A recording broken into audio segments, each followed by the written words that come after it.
person who brought Kuntaw in Bicol region. It was Eugenio Lañada. That is the lolo of Carlito Lañada. Where Carlito Lañada, the Grandmaster, was personally taught by Eugenio Lañada. Then it was described at first, according to my research, during my time in the practice of this art. Kun came from Kung Fu. So, Taw came from Hataw. Okay. The term Hataw is strike in English. So, that has no relationship with the Kung Fu of Taw Sug. But if you read some of the textbook written by Carlito Lañada, the Grandmaster, it was said that Kun Sagradong Hataw, that is the meaning of Kuntaw, where he explains. So, there was no proof na the term Kuntaw was actually has the root history in the art of Chinese, which is known to be a peace rule in China, peace hunt. The term is Kung Fu of Taoist. That is where it ends in T-A-O, because it is related to the religion in that region. I mean, Taoism. Okay? So, the people in Mindanao, the Tausug tribe, who first learned this art, cannot adapt the Taoism because they are Muslim. They are Tausug.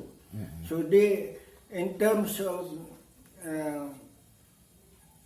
Kuntaw, they adopted the term Kuntaw Sug.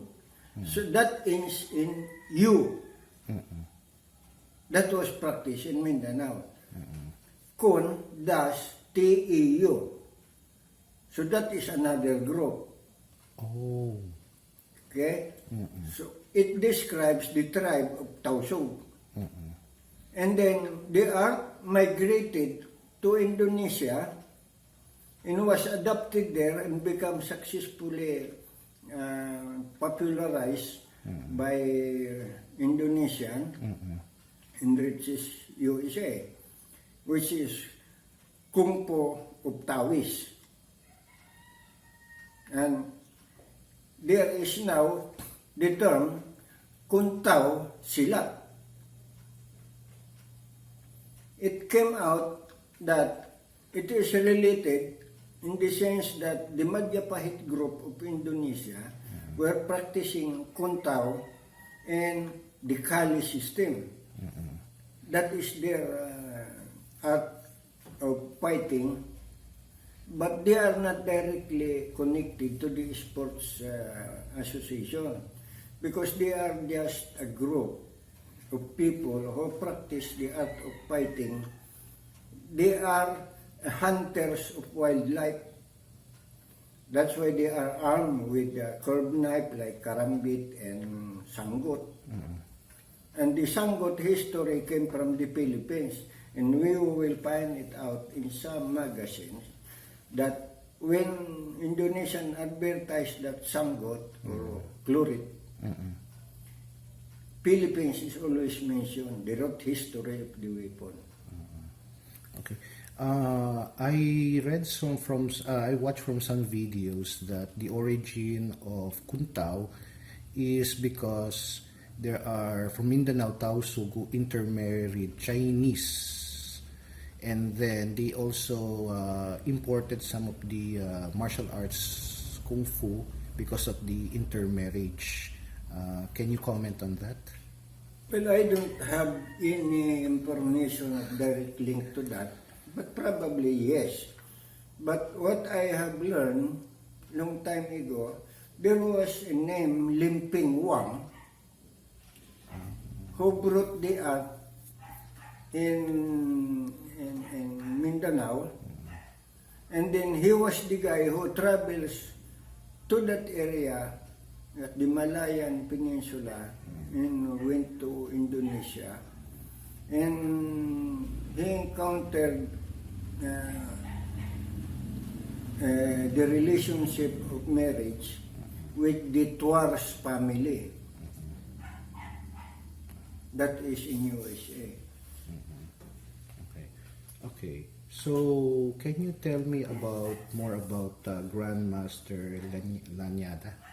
Grandmaster Lañada, who claims to be the great grandmaster founder of Kuntaw in the Philippines, was teaching in Subic with the Navy and U.S. Marine. That is where he became popular. But there were some complicated stories when it came out that I heard personally from him, that he was before nominated by President Marcos to be the secretary or vice president, I think, or Philippine Karate Association, and was questioned by the founder of Sikaran.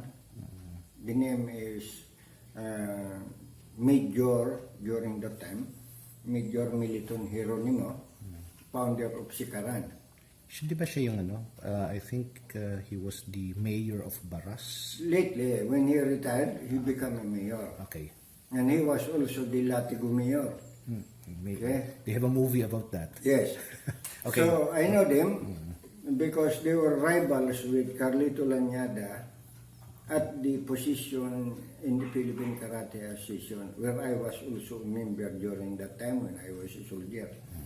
And in that case, it came out the story to differentiate the two, the Sikaran and the Kuntaw. Sikaran is a version of Taekwondo in the Philippines. And then Kuntaw is a version of Karate in the Philippines. So there is no direct link with the Kung Fu because I myself become a practitioner of Kuntaw under the founder, great Grandmaster Carlito Lañada. We don't use the term Kung Fu because in competition we always fought or compete with karate groups, where I was become a black belt already before I joined in Kuntaw. I was already a black belt in Shotokan. So I was pirated to popularize Kuntaw in the sense that it was the ancient, according to Carlito Lañada, the ancient Filipino fighting art. So I am there because Filipino, okay, I'm a Filipino, I'll take that. That's the story. So I went on and I popularized Kuntaw local in Saudi Arabia, and we failed.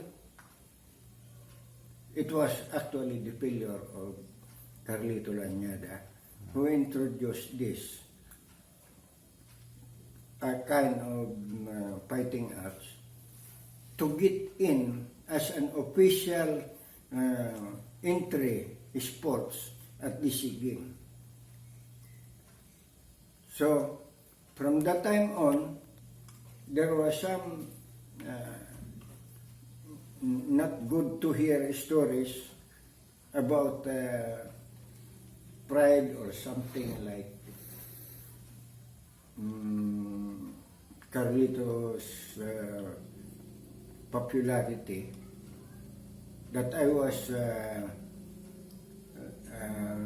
introduced and featured at the magazine of Kung Fu Gigong in USA.